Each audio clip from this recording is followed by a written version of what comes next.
Nagpapasalamat po ako sa inyong suporta sa akin at nagpapasalamat po ako sa pagprotekta nyo.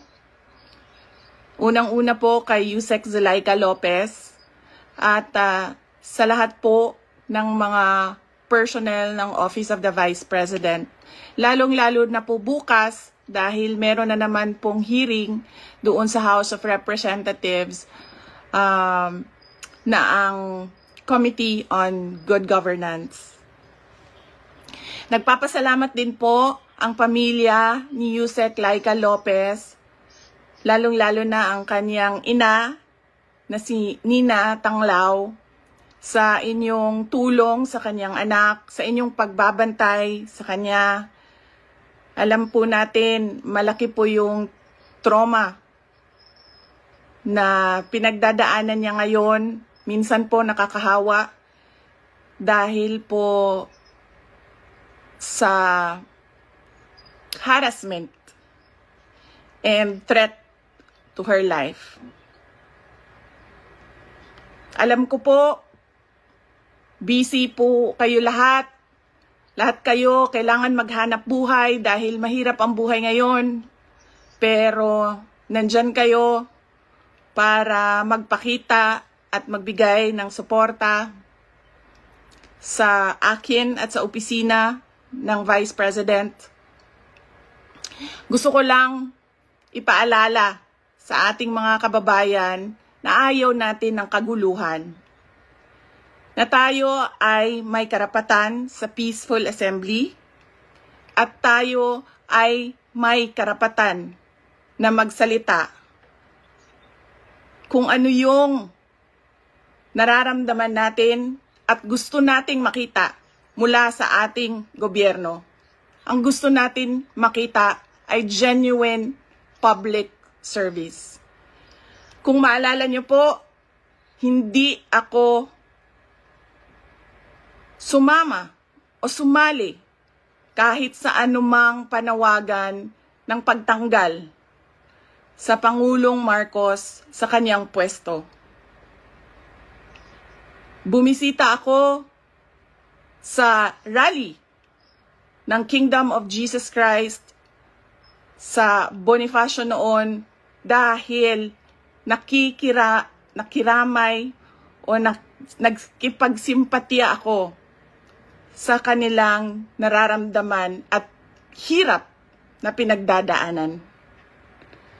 Ang lagi kong panawagan sa taong bayan ay hingin, idemanda sa gobyerno na ibigay nila ang serbisyo na karapat-dapat para sa mga Pilipino. Simulan na natin sa mga campaign promises. Dapat po, pag ang politiko ay nag-promise na magbibigay ng 20 pesos per kilo na bigas, dapat ay tinutupad yon dahil binoto ka ng mga tao base sa mga sinabi mo, base sa mga kampanya mo. Kaya dapat binibigay yan lahat. Kung ano man ang sinabi ng isang tao, ng isang politiko, ng isang kandidato sa entablado, dapat nakikita yan ng taong bayan. At higit pa, dapat ang nakikita natin.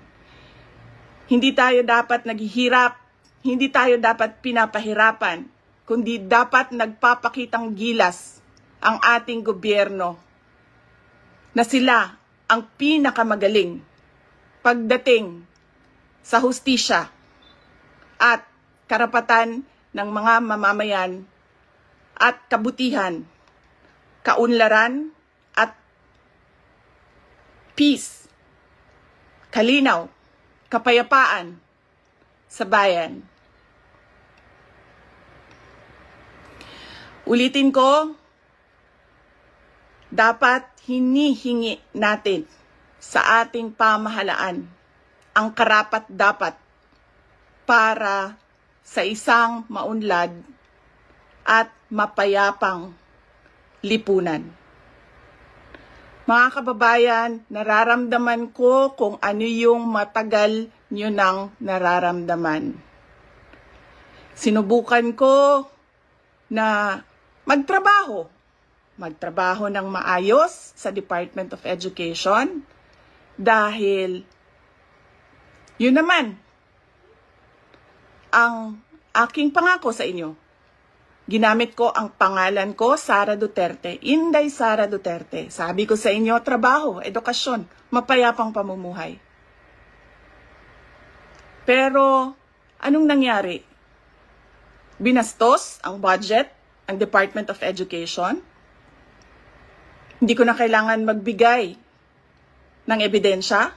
Nakikita nyo sa General Appropriations Act, simula sa NEP, papunta sa GAB, papunta sa BICAM, papunta sa batas.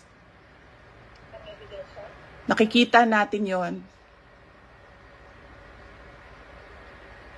Dapat hinihingi natin na matino ang mga namumuno sa atin.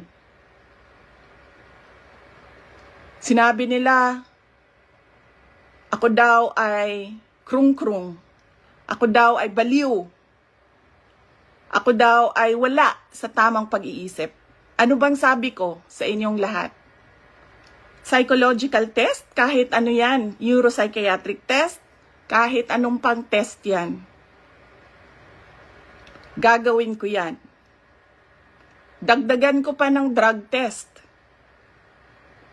Pero dapat magpa-drug test ang lahat ng mga nagtatrabaho sa Office of the President, sa Office of the Vice President, sa lahat ng opisina ng Senado, sa lahat ng opisina ng House of Representatives, sa lahat ng departamento ng ating bayan, ng ating pamahalaan.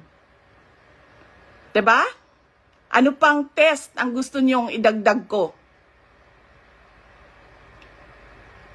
Wala na kayong mapuna sa akin. Pinagtatakpan ninyo ang mga kakulangan ng pamahalaan. Ako ang ginagawa ninyong punching bag para hindi napapansin, nakikita, naririnig ng mga tao ang kalokohan, ang korupsyon, at ang katiwalian na ginagawa sa gobyerno. Magpa-drug test tayong lahat sa harap ng taong bayan. Dalawa lang yan, mga kababayan. Ibigay namin ang mga pangako namin sa inyo noong nangangampanya kami. At papakita namin sa inyo na matino kami. Magpapadrug test kaming lahat. Simulan namin sa Office of the Vice President.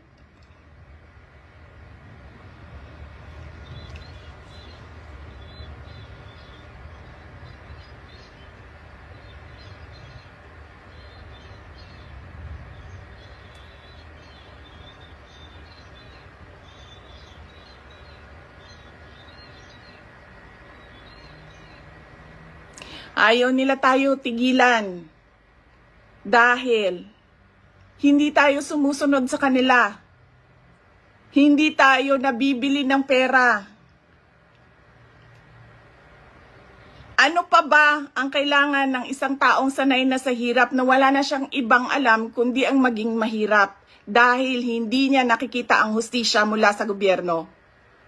Mabibili mo pa ba yan? Hindi na. Dahil ang tao sanay sa hirap. At mali yun. Mali yun. Na ang taong bayan ay naghihirap.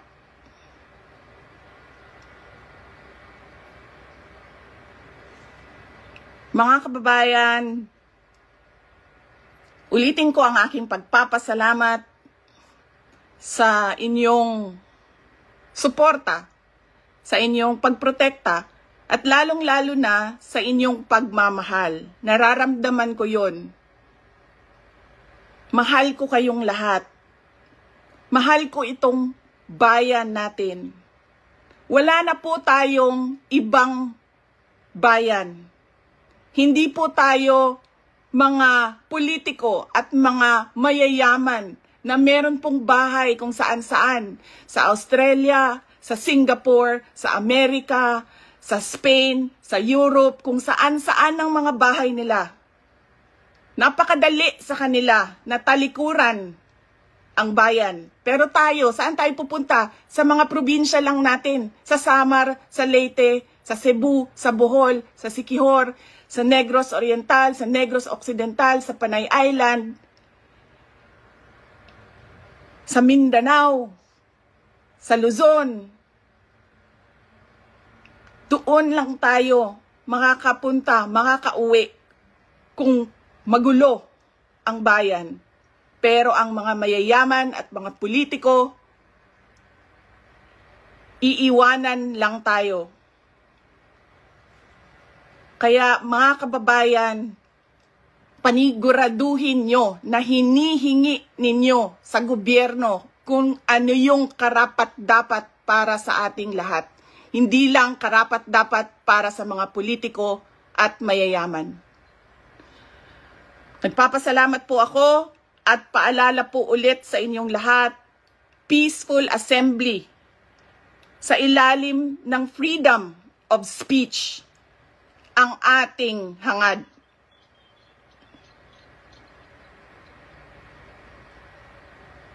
Maraming salamat po. Magandang gabi sa inyong lahat.